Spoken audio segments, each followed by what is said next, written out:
360-তে স্বাগত জানাচ্ছি আমি তাহিরা কিবরিয়া। সংক্ষেপে আমেরিকার কিছু খবর। যুক্তরাষ্ট্রের পররাষ্ট্রমন্ত্রী অ্যান্টনি ব্লিংকেন সোমবার বলেছেন, দক্ষিণ লেবাননে ইসরায়েল ও হেজবুল্লাহ যোদ্ধাদের মধ্যকার সামরিক সংঘাত যেন সর্বাত্মক যুদ্ধের রূপ না নেয়, সেজন্য যুক্তরাষ্ট্র দৃঢ় প্রতিজ্ঞ। তিনি বলেন, প্রধান শক্তিগুলোর কেউই আসলে যুদ্ধ চায় না। যুক্তরাষ্ট্র ও পানামা দারিয়ান গ্যাপ বন্ধ করার লক্ষ্যে একটি চুক্তিতে স্বাক্ষর করেছে। ওই পথে ব্যাপকভাবে অভিবাসী পাচার হয়ে থাকে।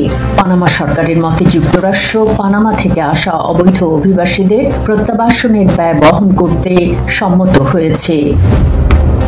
যুক্তরাষ্ট্র উরুগুয়ের কাছে 1-0 গোলে হেরে কোপা আমেরিকা থেকে বিদায় নিয়েছে।